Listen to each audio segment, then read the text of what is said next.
একটি বিশেষ দল নাকি আওয়ামী লীগ নিষিদ্ধ চায় না। সেই বিশেষ দল কোনটি?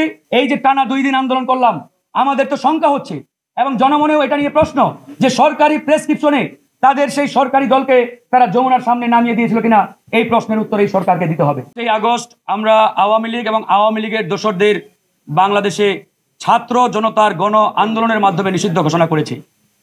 কিন্তু এই অন্তর্বর্তীকালীন সরকার ক্ষমতার চেয়ারে বসে 9 মাস পার করলেও আওয়ামী লীগের বিষয়ে চূড়ান্ত সিদ্ধান্ত নিতে পারে নাই, নাকি তারা ইচ্ছা করেই নেয় নাই, এটি কিন্তু জনমনে একটি বড় ধরনের সংশয় এবং সন্দেহের তৈরি করেছিল। সেই জায়গা থেকে আমরা আবারও এই সরকারকে আলটিমেটাম দিয়ে রাজপথে নামি এবং রাজপথ অবরোধ করি। টানা 2 দিনের গণ আন্দোলনের ফলে সরকার অবশেষে আওয়ামী লীগের কার্যক্রম বিচার শেষ হওয়ার আগ পর্যন্ত নিষেধাজ্ঞা জারি করে। যদিও এদেশের গণমানুষের দাবি ছিল আওয়ামী লীগকে নির্বাহী আদেশে নিষিদ্ধ করা, কিন্তু সরকার আওয়ামী লীগের কার্যক্রমের উপরে একটি অস্থায়ী নিষেধাজ্ঞা দিয়েছে। তারপরেও আমরা প্রাথমিকভাবে এটিকে বিজয় হিসাবে উল্লেখ করে আমরা সরকারকে ধন্যবাদ জানিয়েছি।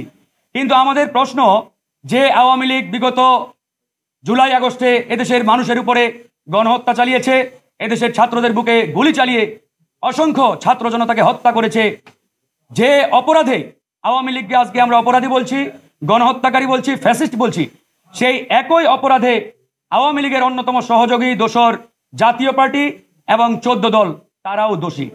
আওয়ামী লীগের কার্যক্রম নিষিদ্ধ হলে এই অন্তর্বর্তীকালীন সরকার জাতীয় পার্টি এবং 14 দলের কার্যক্রম কেন নিষিদ্ধ ঘোষণা করলেন না? এর আগে আমরা যখন এই সরকারের কাছে আবেদন জানালাম আওয়ামী লীগকে নিষিদ্ধ করতে হবে, তখন সরকার এবং সরকারি দল অর্থাৎ জাতীয় নাগরিক পার্টি তারা বারবার বলার চেষ্টা করলো একটি বিশেষ দল নাকি আওয়ামী লীগ নিষিদ্ধ চায় না। সেই বিশেষ দল কোনটি? বিএনপি। বিএনপি নাকি আওয়ামী লীগ নিষিদ্ধ হোক এটা চায় না। এরপরে আমরা বিএনপির সাথে বৈঠক করলাম, বিএনপিকে বললাম আওয়ামী লীগের প্রশ্নে আপনাদের অবস্থান কি? আওয়ামী লীগের প্রশ্নে বিএনপি জানালেন সরকার যদি নির্বাহী আদেশে আওয়ামী লীগকে নিষিদ্ধ ঘোষণা করে এখানে বিএনপির কোনো আপত্তি থাকবে না, কিংবা বিএনপির কোনো এখানে নেগেটিভিটি বা নেতিবাচক কোনো এখানে অবস্থান নেই। এরপরে সরকারকে আমরা আবার জিজ্ঞেস করলে সরকার ওই একই সুরে তাদের পূর্বের বক্তব্য তারা জারি রাখলো। আপনারা অবগত, গত পরশুদিন যখন আওয়ামী লীগ নিষিদ্ধের ঘোষণা এই সরকারের কাছ থেকে আমরা জানতে পারলাম, তখন বিএনপির পক্ষ থেকে কিন্তু এই সরকারকে ধন্যবাদ জানানো হয়েছে এবং এই সিদ্ধান্তকে তারা স্বাগত জানিয়েছে। একই সাথে আজকে আমরা এই সরকারের কাছে প্রশ্ন রাখি, আপনারা যদি আরো 6 মাস আগে আওয়ামী লীগকে নিষিদ্ধ করতেন এর ফলাফল কি হতো? বিএনপি বাধা দিতেন কিংবা বিএনপি ওই সিদ্ধান্ত মানতেন না? বিষয়টি তো এমন নয়। তাহলে কেন এই 6 মাস আপনারা জনগণের সাথে ছল চাতুরি করে আওয়ামী লীগ নিষিদ্ধের এই সিদ্ধান্ত আপনারা ঝুলিয়ে রেখে এক প্রকারের জনগণকে ভোগান্তির মধ্যে ফেললেন? এই যে টানা 2 দিন আন্দোলন করলাম, আমাদের তো শঙ্কা হচ্ছে এবং জনমনেও এটা নিয়ে প্রশ্ন যে সরকারি প্রেসক্রিপশনে তাদের সেই সরকারি দলকে তারা যমুনার সামনে নামিয়ে দিয়েছিল কিনা, এই প্রশ্নের উত্তর এই সরকারকে দিতে হবে। কারণ আজকে দেখেন, যমুনার সামনে বিগত 3 মাস আগে সভা সমাবেশ নিষিদ্ধ করে 44 ধারা জারি করা হয়েছিল।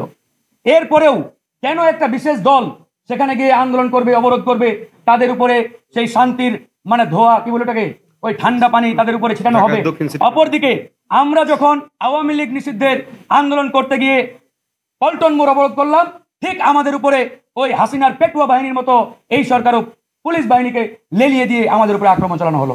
আমাদের 9 জন সহযোদ্ধা আহত হয়েছে সেদিন। তো এইরকম একটা অবস্থা তারা জারি রেখেছে। এখন আজকে আমরা এই জন্য নির্বাচন কমিশনের কাছ থেকে পরিষ্কারভাবে 3টি বিষয়ে আমরা জানতে চেয়েছি যে আওয়ামী লীগকে ইতিমধ্যে সরকার তাদের কার্যক্রমের উপরে নিষেধাজ্ঞা দিয়েছে, তাদের নিবন্ধন বাতিল করতে আপনাদের কত সময় প্রয়োজন? মাননীয় প্রধান নির্বাচন কমিশনার আমাদের বলেছেন সেই নিষিদ্ধের বা নিষেধাজ্ঞার যে গ্যাজেট, এই গ্যাজেটটি আমাদের হাতে আসার সাথে সাথে আমরা আওয়ামী লীগের বিষয়ে সিদ্ধান্ত নেব। এখনো তারা সেই গ্যাজেটটি হাতে পান নাই। একই সাথে তারা বলেছেন সরকারের নির্বাহী আদেশের কোনো সিদ্ধান্ত, এমনকি আদালত কর্তৃক কোনো সিদ্ধান্ত যদি আমাদের কাছে আসে আমরা সেটি এক্সিকিউট করতে বাধ্য থাকব। এরপরেও তাদের কোনো এখতিয়ার আছে কিনা যারা গণহত্যাকারীদের সহযোগী তাদের বিষয়ে অ্যাকশন নিতে? তারা বলেছেন আমাদের নির্বাচন কমিশনের আইনে রয়েছে, আমাদের বিধি মোতাবেক কোনো রাজনৈতিক দল যদি অ্যাক্ট না করে তাহলে আমরা তাদের বিষয়ে আইন অনুযায়ী যথাযথ ব্যবস্থা নিতে পারবো। তারা ইতিমধ্যে আয় ব্যয়ের হিসাবের চিঠি প্রত্যেকটি রাজনৈতিক দলকে দিয়েছেন। তারা বলেছেন এই আয় ব্যয়ের হিসাব যদি তারা এখানে জমা না করে তাহলে তার পরিপ্রেক্ষিতে তারা সিদ্ধান্ত নিতে পারবেন। একই সাথে আমাদের হাসান আল মামুন বলেছেন জিএম কাদের এখনো বহাল তবিয়তে ঘুরে বেড়াচ্ছে। কার নির্দেশে, কার শেল্টারে, এটা আমরা জানতে চাই। ওবায়দুল কাদের 3.5 মাস বাংলাদেশের ভিতরে ছিলেন, কিন্তু এই অন্তর্বর্তীকালীন সরকার এবং এই সরকারের পুলিশ বাহিনী তাকে গ্রেপ্তার করতে পারেন নাই। এটা একটা টোটালি রং কথা। বরঞ্চ সরকারের সহায়তায় তিনি বাংলাদেশের ভিতরে আরামায় এসেছিলেন, তাকে গ্রেপ্তার করে নাই। একই সাথে কিছুদিন আগে দেখেছেন আমাদের ওই আব্দুল হামিদ সাহেব সরকারি সহযোগিতায় দেশ ছেড়ে পালিয়ে গেছেন বা তাকে বিদেশে যেতে সহায়তা করা হয়েছে। তো আমরা জিএম কাদের সহ 14 দলের প্রত্যেকটি নেতাকে গ্রেপ্তারের আহ্বান জানাই। 14, 18, 24 সালের অবৈধ ফ্যাসিস্টদের পাতানো নির্বাচনকে বাতিল ঘোষণা করে এই নির্বাচনে যারা জনপ্রতিনিধি হয়েছিলেন তাদেরকেও বিচারের আওতায় আনার আমরা দাবি জানিয়েছি নির্বাচন কমিশনের কাছে। তো ধন্যবাদ, ভালো থাকবেন, আল্লাহ হাফেজ।